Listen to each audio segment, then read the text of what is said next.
Alright, what's going on, guys? In this video, we're going to be reviewing House of the Dragon. This is a new show that came to hit from Max. It's a really good show, and basically, it's set 200 years before Game of Thrones. I was about to say Breaking Bad, but Game of Thrones. I'm doing it with my friend here. Yo, Yo, thinks he's big man. yo, so And basically, I think we just be like, I just want to go over like some of the things that we found the show to be really good. Because I think you're gonna personally, rate it though. yeah, well, we can do a bit of a rating at the end. We're gonna do a brand rip-off moist meter. We'll call it the fire meter, something like that. The wet Oh meter. yes. So How hot is this? no, literally, yeah. The thing is, Bro, like, we should rate it on the the scale, like the Scoville, like for peppers. we're gonna just talk about how we should review sorry, so alright, I'm just gonna start off by asking. I don't know, what should I call you? How about Sunny maybe? I don't know, Dosha, you know what I mean? Alright, Sonny, Yeah. this is serious, right? Yeah. How did you find the show? I was gonna go. It's the greatest show I've seen in my entire life. No. It was a great show. It was great. I loved it. Yeah. Yeah, so I think what actually, like, to sum up really there, I think the thing is about the show is like you start in it and you might feel a bit lost, it might feel a bit slower than like Game of Thrones at the start. However, I think each episode does just get better than the last. I will say that personally, I actually think I was quicker into this than I was Game of Thrones. But Yeah, this is something that we disagree on, isn't it? So, yeah, because he's nuts. Yeah. So basically, I think for me, when like the starting off the show is it feels quite slow pacing. Like, I guess like what made Game of Thrones like, I guess it was not a lot of talk at the start. It was actually probably the opposite. I know. I think in Game of Thrones we went straight into like the death of whatever, like John Aaron, and like obviously Bran got crippled instantly. So it was like always straight in it when as soon as he got crippled. But like, I love that scene. I rewatch it on the daily. But I feel like this one like the show begins at the end. I'd probably say. However, like that's I think you feel a little bit like that because the characters are new, obviously, which makes complete sense because you're thrown into this new universe with new characters. You have to adapt to them. It's like completely natural to like move from Game of Thrones and think, oh, I'm not like getting into this quick enough. But yeah, for me personally, I just think like I will agree with you that like the show just gets better each episode. Like, I think the second half of the season is way better than the first half. yeah. But like at the same time, I just think like for me personally, it took me a few episodes to get into Game of Thrones. But for this, I was like, before watching the show, I wasn't really too excited for it because I was thinking, I'll give it a chance, but I don't know. I don't think any of the prequels or sequels that they're gonna do are gonna be that good. But the moment that I was watching it, I was sold from the first episode that I knew I wanted to keep watching at least. Do you know what I mean? Yeah, I completely agree with that. To be fair, and what I would say is this is like the Better Call Saul season 6 of Breaking Bad for Game of Like Thrones. a prequel done well, yeah. Yeah, because I feel like basically, like for me, like I don't know, we're talking about Better Call Saul now. But Better Call Saul, like every season got better. However, it peaked at season 6 hands down. But I feel like we went straight into the best of Game of Thrones in the first season. That's Like- what I would agree with because like I think a lot of this show does depend on what's coming next because like this season was kind of setting things up, wasn't it? But, Yeah, like, yeah. It still, what excites me about it is that just in doing that, just in setting up the situation, they've created something that's just as entertaining as a lot of Game of Thrones was. Literally. So And I feel like a their lot of people potential is so much higher for me. Yeah, 100%. I feel like a lot of people are not going to watch this show because they're going to look at Game of Thrones season 8 and think, oh, well, like, I just completely hate the Yeah. show now. And it's like, Imam. Which But, is like, that sounds really bad, but like, his mom, context, his mom doesn't want to watch the show. that's just a diss. Like. No, I mean, of course, a lot of people would be like that. For me, it was more like I was almost of that opinion that I don't want to watch it, but I always give things the time of day. Do you know what I mean? Like, I thought I will at least like the trailer made it look okay, and I thought like I'll at least give it a go. I think the trailer did a complete like the disservice to trailer, it. No, I think Oh, the no, I opposite. thought you did. No, he's chatting crap there. 10 years later.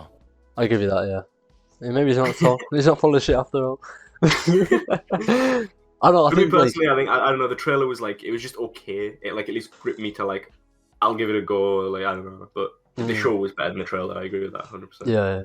So I think basically like the character like it does really well of keeping you on both sides. Like when you like this is what I feel like Game of Thrones didn't do as well on, because I think for me, like, it was like a very clear the family that they wanted to win, and I feel like it has changed more. But I do think that, sorry to interrupt you, but I do think like an element of what Game of Thrones, I'll never what forgive made you. Game of Thrones interesting was was also that like there is some like grey to it. Like no one's ever like fully in the right. I don't think, you know. What I mean? Yeah, I don't know. I mean, like, some very clear, like, obvious moments where like, Moments, but there's no characters where it's like you are definitely in the right all the time. Like everyone's like it's hard to pick a side on that show for me.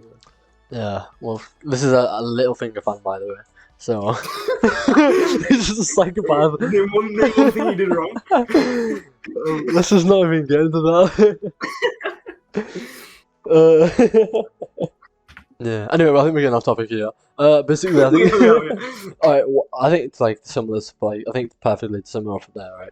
Because I think House of Dragon just built on everything that Game of Thrones did wrong in the previous years. I think if you were a fan of Game of Thrones season 4, like 1 till 5, you've got everything you wanted, because I think instead of being like, I did enjoy like the White Walker stuff, and obviously don't expect that in House of Dragon, but I think it just building on all the like the talks and like the political drama perfectly, and I think the time period is perfect. Also, if you love the dragons, it's just more, so like, it has everything in this series and more. And I think the characters like Viserys, like, you really feel for them in some scenes, and like it's like, gets you emotional. I think like more than It's definitely the character building. Like, if you're not sold on the characters in the first few episodes, they will definitely grow on you. Or I can't say definitely for everyone, but for me, they definitely grew on me, the characters, because episode 1, 2, you're not fully sold on them, but give them time. yeah. And if you love feet, you've got to stick around, because there's some really good scenes coming in the feet. He's speaking from his own personal point of view here. That was a pure madness. You made up a good point there. Like, there's time skips in the show. However, like, don't let that put you off, because I will say, like, I don't think they were perfect. Like, I think they could have been handled better. I think we did like lose a lot, but I don't think it. This is the thing. I don't think it impacts the quality of the show. It's not something for me where I'm like, I wish they did it right, but I do think something is lost that could have been, like, there is a lot, like, there's you can feel the time lost. You know what I mean? Yeah, but I also think like when some of the characters have like emotional moments where they like reconvene or something, it kind of feels a bit like, oh well, for us they were just together, and all this time that they've supposedly built character, it's like, well, we didn't get to see that. And you know, like, even like people who had grudges and stuff like that, it's like enough time has passed for the grudges to be gone, but we haven't seen that, so we should, for our perspective, we should be angry. I don't know, something is lost, but it's not the worst. I don't know. And I feel like it's just like one of those necessary evils. Like, I think like we get the gist, and I feel like they do. Like, I feel like for me, they did a really good job of like quickly portraying the feeling of people at that time. Basically, I think for me, I think most of the questions I had, they were answered instantly the next scene. Yeah, right? you can definitely like figure it out. It's not like, oh, I don't know what's going on here. It's not like that. I just think it wouldn't have suffered from 1 or 2 more episodes in the middle, just kind of clarifying what happened. Because if you think about it, I can't really say it without the spoilers, but if you think about it, like, a lot of time was skipped, and a lot of things happened in that time. I feel like it probably does suffer from not enough episodes, because I feel like if we had more episodes, you just had more time with like the characters to explore. That's true. I think definitely not less time, more time if anything. But I do think I agree with you. Like, in terms of the first season, it sets things up brilliantly. Like, I am really excited to see where things go. I also think like a lot of the episodes like have perfect payoffs at the end, and for me, I don't know, when I was watching one episode, I couldn't understand if someone could watch the full show in one sitting, because every episode you feel like, I want to know what happens in the next episode and the next episode, and that's exactly how it's really good with cliffhangers and kind of setting things up. Like, I definitely feel like it's like a domino effect. Like, each episode just like spills into the next. Yeah, exactly. And I think if you were to, like, I would literally put money on right now, if you get to season 1, episode 8, and you like are not enthralled in it, then you'd lost. Not for you, bro. Yeah, it's not for you, because I will say, like, I didn't know if you were going to say this as well, but episode 8 is my favorite episode of the season. I don't know if it's everyone's, but it was definitely my personal favorite. Yeah, it's definitely got flaws, but I think it's definitely like, everything's flawed. It's as much as you can ask for a first season. I wouldn't personally change anything, because I couldn't think of anything better. Do you know what I mean? Yeah, literally. So I just want, like, I think to like to put it, I think I'll plug it into the hot or cold, the chili pepper the meter. I think it has to One be. second, let me.